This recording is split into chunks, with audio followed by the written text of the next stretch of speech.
نحمده ونصلي على رسوله الكريم اما بعد لقد كان لكم في رسول الله اسوة حسنة سیرت النبی صلی اللہ علیہ وآلہ وسلم ہمارے لیے اسوہ حسنہ کیسی ہے، اس موضوع پر یہ ہمارا تیسرا درس ہے۔ آج کے درس میں آپ کی ولادت باسعادت، آپ کا اسم گرامی اور آپ کی ابتدائی زندگی کے اندر کن کن مراحل سے آپ گزرے ہیں اور وہ ہمارے لیے کیسے اسوہ ہے، ان کا تذکرہ انشاءاللہ العزیز کیا جائے گا۔ نبی صلی اللہ علیہ وآلہ وسلم کی ولادت باسعادت کب ہوئی ہے، کس مہینہ میں اور کس مہینے کی تاریخ میں ہوئی ہے، اس کے بارے میں مورخین اور سیرت نگاروں کا کافی اختلاف ہے۔ حافظ ابن کثیر رحمہ اللہ نے البدایہ والنہایہ جلد 2 صفحہ 259 میں 10 قول ذکر کیے ہیں نبی صلی اللہ علیہ وآلہ وسلم کی ولادت باسعادت کے بارے میں، جن میں بعض مورخین کا نظریہ یہ ہے کہ آپ رمضان المبارک میں آپ کی ولادت باسعادت ہوئی ہے۔ شیخ عبد القادر جیلانی رحمہ اللہ غنیت الطالبین میں فرماتے ہیں کہ آپ کی ولادت محرم کے مہینہ میں ہوئی ہے، اور بعد نے آپ کی ولادت کا مہینہ سفر کا بیان کیا، بعد نے ربیع الاول اور بعد نے ربیع الثانی۔ یہ آپ کی ولادت کے مہینے کے اندر بھی اختلاف ہے۔ اکثر مورخین اور سیرت نگار اس بات پر متفق ہوئے کہ آپ کی ولادت باسعادت وہ ربیع الاول میں ہوئی ہے۔ پھر ربیع الاول کی تاریخ کون سی تھی، اس کے اندر بھی اختلاف ہے۔ بعد نے 2 ربیع الاول، بعد نے 8، بعد نے 9، بعد نے 12، بعد نے 17 اور بعد نے 18 ربیع الاول بیان کی ہے۔ تفصیل کے لیے آپ دیکھیں کہ سبل الہدیٰ جلد 1 صفحہ 403 از محمد بن یوسف شامی اور تحفۃ الاحمدی شرح جامع ترمذی جلد 4 صفحہ 259 شرح صحیح مسلم از غلام رسول سعیدی جلد 6 صفحہ 810۔ راجح قول اس میں یہ ہے کہ نبی صلی اللہ علیہ وآلہ وسلم کی ولادت باسعادت یہ 9 ربیع الاول کو ہوئی ہے۔ بہت سارے مورخین اور سیرت نگاروں نے بہت سارے دلائل کے ساتھ یہ بات ثابت کی ہے کہ آپ کی ولادت 9 ربیع الاول کو ہوئی ہے۔ 9 ربیع الاول عام الفیل بمطابق 20 اپریل 571 عیسوی بروز سوموار صبح کے وقت۔ اس کے لیے تفصیل کر کے آپ دیکھ سکتے ہیں کہ رحمت للعالمین قاضی سلیمان رحمہ اللہ کی جلد 1 صفحہ 43، قصص القرآن جلد 4 صفحہ 257 اور آل محمود پاشا، ابن حزم، ابن تیمیہ، ابن قیم، ابن کثیر اور حافظ ابن حجر رحمہ اللہ، ان تمام نے اسی بات کو ترجیح دی ہے کہ آپ کی ولادت باسعادت ربیع الاول کی 9 تاریخ کو ہوئی ہے۔ اس میں ایک قابل غور ہمارے لیے بات یہ ہے کہ آپ کی یہ تاریخ، پیدائش کا مہینہ اور پھر تاریخ، ان میں اختلاف کیوں ہوا ہے، جبکہ 2 مسلمانوں کی اسلام کے اندر عیدیں ہیں، ایک عید الفطر اور ایک عید الاضحیٰ۔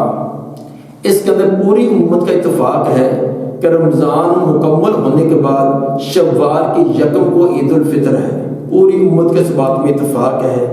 کسی نے بھی آج تک یہ دعویٰ نہیں کیا کہ رمضان کی 28 کو عید ہوگی یا رمضان گزرنے کے 1 ہفتہ بعد ہوگی، شوال کی 10 تاریخ ہوگی، یہ کسی نے بھی اختلاف نہیں کیا۔ اسی طرح عید الاضحیٰ کے بارے میں پوری امت کا اتفاق ہے کہ ذوالحجہ کی 10 تاریخ کو یہ عید الاضحیٰ ہے، جس کو قربانی والی عید کہتے ہیں۔ پوری امت کا اتفاق ہے، کسی نے 8 ذوالحجہ یا کسی نے 14 یا 15 ذوالحجہ نہیں کہا، تمام امت کا اتفاق ہے۔ وجہ یہ ہے کہ یہ دونوں عیدیں سال بعد آتی ہیں اور امت مسلمان کو خاص انداز سے مناتی ہیں۔ نبی کے دور میں، صحابہ کے دور میں، تابعین اور ائمہ کے دور میں اور آج تک یہ عیدوں کا سلسلہ جاری ہے۔ تو جو ہر سال سال بعد جو دن آئے اور اس کو امت مسلمہ خاص طریقے سے اس کا اہتمام کرے، اس کا اختلاف نہیں ہوتا۔ یہی دیکھ لیے کہ ہمارے پاکستان کے جو بڑے لیڈر ہیں، رہنما ہیں، ان کی تاریخ پیدائش علامہ اقبال کی دیکھ لیجئے، اور اسی طرح قائد اعظم محمد علی جناح کی دیکھ لیجئے، ان کی تاریخ پیدائش میں بھی اختلاف نہیں۔ وجہ یہ ہے کہ سال بعد ان کی تاریخ پیدائش کا دن آتا ہے اور پاکستانی قوم سرکاری یا غیر سرکاری سطح پر ان کو کسی نہ کسی انداز میں وہ مناتی ہے۔ تو چونکہ سال بعد یہ دن منایا جاتا ہے، اس میں پروگرام کیے جاتے ہیں، جس کی وجہ سے اس میں اختلاف نہیں۔ تو یہ بات اس بات کی دلیل ہے کہ اگر نبی صلی اللہ علیہ وآلہ وسلم کی پیدائش بھی خاص اہتمام سے منائی گئی ہوتی نبی کے دور میں، صحابہ تابعین یا ائمہ کے دور میں، تو اس کا اختلاف نہ ہوتا۔ یہ اختلاف اس بات کی دلیل ہے کہ یہ اس طرح دن منایا نہیں گیا۔ نبی صلی اللہ علیہ وآلہ وسلم کی ولادت کے موقع پر جو چند چیزیں ہمارے لیے اسوہ بنتی ہیں، ان میں سے سب سے اہم چیز یہ کہ ولادت کے بعد آپ کا نام، آپ کے دادا عبد المطلب نے آپ کا نام محمد صلی اللہ علیہ وسلم رکھا۔ محمد کا معنی تعریف کیا ہوا، اور آپ کے والدہ نے آپ کا نام احمد رکھا۔ احمد کا معنی بہت زیادہ تعریف کرنے والا۔ تفصیل کے لیے دیکھیے سیرت ابن ہشام جلد 1 صفحہ 168 اور طبقات ابن سعد جلد 1 صفحہ 104، البدایہ والنہایہ اور سیرت ابن ہشام، ان تمام کے اندر تفصیل کے ساتھ یہ چیزیں موجود ہیں۔ اس سے یہ ثابت ہوا کہ پیدا ہونے والے بچے کا نام ایسا رکھنا چاہیے جو بامعنی ہو اور انتہائی خوبصورت مفہوم والا ہو۔ نبی صلی اللہ علیہ وآلہ وسلم کا نام ان کے دادا، ان کے والدہ نے وہ تجویز کیا جو بامعنی تھا اور انتہائی اچھے مفہوم والا تھا۔ آج ہمارے معاشرے کے اندر عجیب کچھ نام دیکھے جاتے ہیں، بچوں کے ایسے نام جن کا کوئی معنی ہی نہیں ہوتا۔ چوراہے پر، چرستے پر جو کہ کہیں لگا ہوا دیکھا، خواہ وہ کسی گلوکار کا ہو یا کسی کھلاڑی کا ہو یا کسی غیر مسلم کا ہو، جو بھی نیا اور اچنبا سا نام ہمیں نظر آئے تو ہم اسی کو اپنے عزیز و اقارب کا نام رکھنے کے لیے تیار ہو جاتے ہیں۔ اور بعض ایسے نام بھی ہمارے بچوں اور بچیوں کے ہیں کہ جن کا کوئی معنی ہی نہیں ہے، انتہائی لاجانی قسم کے، صرف ایک نیاز دے کر اس کو رکھ لینا۔ حالانکہ نبی صلی اللہ علیہ وآلہ وسلم کو سو یہ ہے کہ بچوں کا نام رکھنا انتہائی اچھا خوبصورت نام رکھنا جس کا کوئی معنی اور مفہوم بھی ہو، اور بچوں کا نام بگاڑنا نہیں چاہیے۔ قرآن نے منع کیا ولا تنابزوا بالالقاب، ایک دوسرے کے برے القاب نہ رکھا کرو۔ ہمارے ہاں یہ بھی معاشرے کا ایک عادت ہے کہ چھوٹے بچوں کا پیار کی وجہ سے نام الٹا رکھ دینا، تو ان کا بہترین خوبصورت نام ہوتا ہے، ہم اس کو چھوڑ کر بگاڑ کر ان کا ایسا نام رکھتے ہیں کہ بڑے ہونے تک ان کا وہی نام چلتا رہتا ہے۔ اس لیے پہلے تو اچھا انتخاب کرنا چاہیے، پھر اسی نام کے ساتھ والدین کو، بہن بھائیوں کی عادت ڈالنی چاہیے، اس کا جو صحیح نام ہے، مکمل اور صحیح نام ہے، اس کے ساتھ پکارنا چاہیے تاکہ باقی معاشرے کے اندر بھی وہ اسی نام سے معروف ہو۔ چنانچہ جب آپ کا یہ نام محمد اور احمد یہ تو عام و معروف تھا، لیکن پورا نسب نامہ نبی صلی اللہ علیہ وآلہ وسلم کا وہ بھی احادیث کے اندر ملتا ہے۔ صحیح بخاری کتاب مناقب انصار حدیث نمبر 3851 سے پہلے ترجمہ تو باب کے اندر امام بخاری رحمہ اللہ نبی صلی اللہ علیہ وآلہ وسلم کا جو نسب نامہ انہوں نے درج کیا ہے وہ ہے محمد بن عبداللہ بن عبد المطلب بن ہاشم بن عبد مناف بن قصی بن کلاب بن مرہ بن کعب بن لعی بن غالب بن فہر بن مالک بن نضر بن کنانہ بن خزیمہ بن مدرکہ بن الیاس بن مزر بن نزار بن معد بن عدنان، یہ 21 پشتوں تک نبی صلی اللہ علیہ وسلم کا نسب نامہ صحیح سند کے ساتھ ثابت ہے، یعنی عدنان تک آپ کا نسب یہ ثابت ہے۔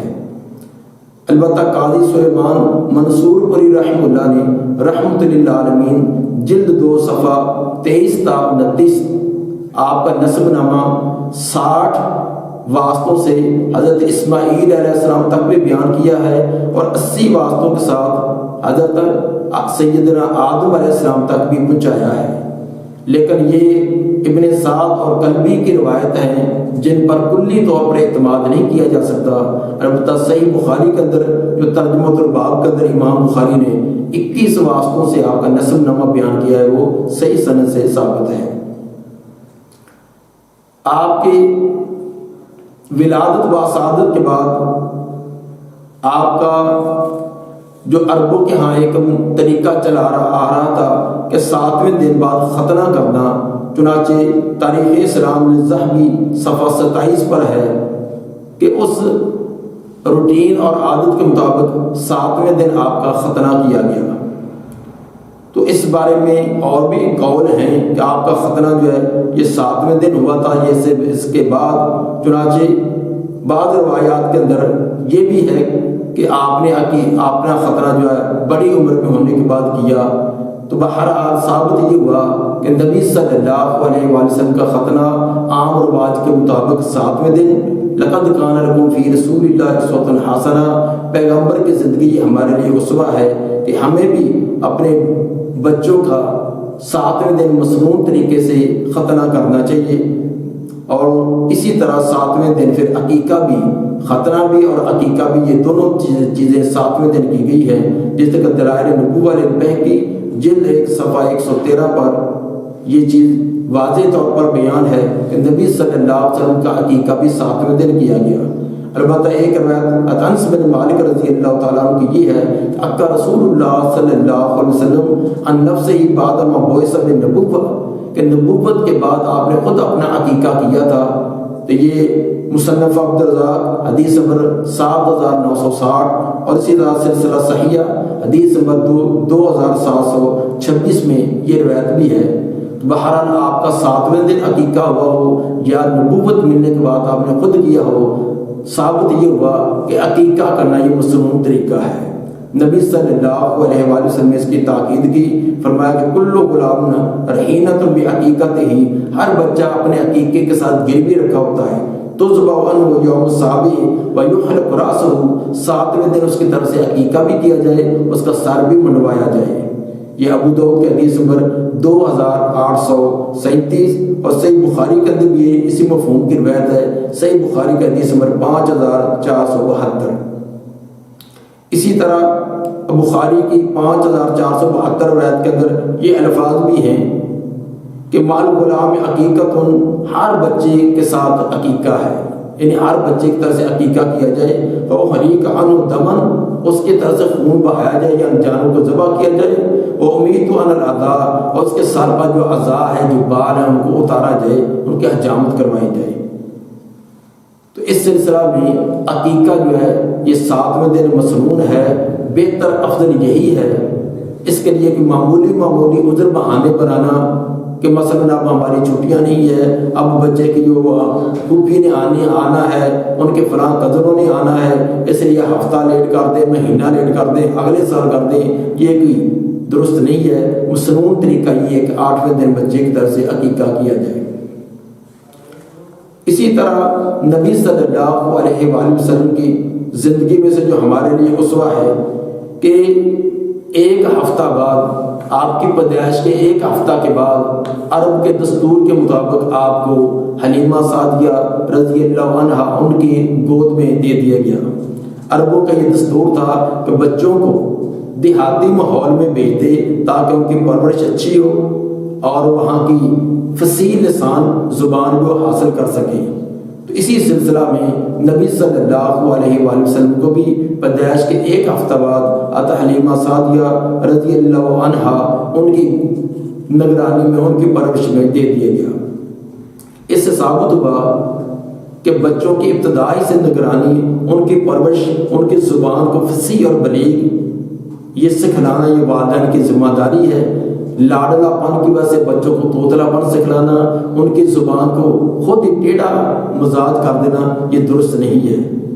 اور زبان کے ابتدا کے اثرات اور ایک فصیح ماحول کے اندر پرورش پانے اور غیر فصیح ماحول میں پرورش پانے کے نتائج زندگی کے اندر بہت واضح ہوتے ہیں۔ چنانچہ ولید بن عبد الملک جو کہ بنو امیہ کے خلیفہ تھے، شاہی محل کے اندر ان کی تربیت ہوئی تھی جس کی وجہ سے وہ اپنی زبان کو فصیح اور بلیغ نہ کر سکے، تو جس کی وجہ سے کئی مجلسوں کے اندر ان کو شرمندگی کا سامنا بھی کرنا پڑا۔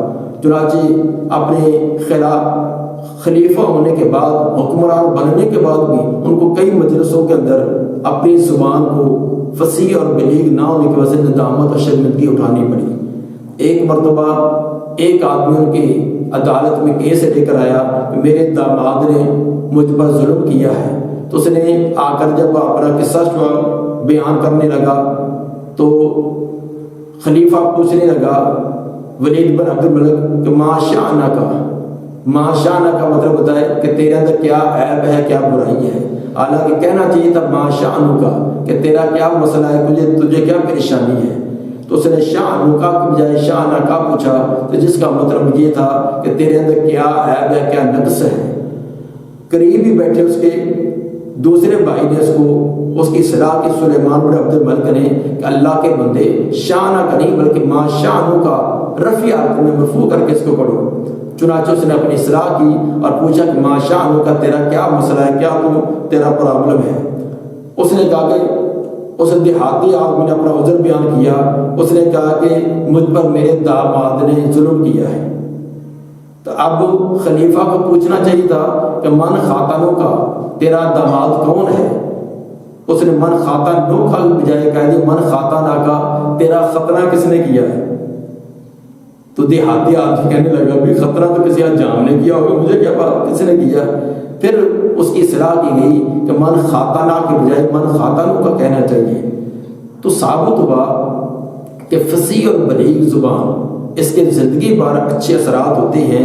اگر ابتدا کے اندر اس کی طرف توجہ نہ کی جائے تو انسان کو کئی موقع پر شرمندگی اٹھانی پڑتی ہے۔ تو نبی صلی اللہ علیہ وآلہ وسلم کی زندگی ہمارے لیے یہ بھی اسوہ ہے کہ ابتدائی سے جیسے آپ کو ایک دیہاتی ماحول میں بھیجا گیا تاکہ صحت بھی آپ کی اچھی ہو اور زبان بھی فصیح اور بلیغ سیکھیں، تو یہ ہمیں بھی اپنے بچوں کے بارے میں یہ چیز کا اہتمام کرنا چاہیے۔ اسی طرح حلیمہ سعدیہ رضی اللہ تعالی عنہا، ان کا دودھ پیا تھا تو دودھ پینے سے رضاعت کا مسئلہ ثابت ہوتا ہے، تو اسے یہ بھی ثابت ہو گیا کہ جو بچہ جس عورت کا دودھ پیے وہ عورت اس کی ماں کے قائم مقام، اس عورت کی بیٹی اس بچے کی بہن کے قائم مقام، اور اس طرح باقی رشتے اس کے ساتھ اسی طرح حرام ہو جاتے ہیں جس طرح نسب کی وجہ سے، خونی رشتے کی وجہ سے رشتے حرام ہوتے ہیں۔ نبی صلی اللہ علیہ وآلہ وسلم نے فرمایا، صحیح بخاری کی روایت حدیث نمبر 1447، یحرم من الرضاع ما یحرم من النسب، کہ رضاعت سے وہ تمام رشتے حرام ہو جاتے ہیں جو نسب سے بھی حرام ہوتے ہیں۔ تو مطلب اس کا یہ ہے کہ اگر ایک لڑکے اور لڑکی نے ایک ہی عورت کا دودھ پیا ہے تو وہ دونوں لڑکا لڑکی آپس کے اندر رضاعی بہن بھائی بن جائیں گے، اور رضاعی بہن بھائی بننے کی وجہ سے ان کا نکاح آپس میں حرام ہو جائے گا۔ اور یہ رضاعت صرف دودھ پینے والا جو بچہ اس کے ساتھ ہوگی، اس کے دیگر بہن بھائیوں کے ساتھ یہ قائم نہ ہوگی۔ اللہ سے دعا ہے کہ ہمیں نبی صلی اللہ علیہ وسلم کا اسوہ بنا کر عمل کرنے کی توفیق عطا فرمائے۔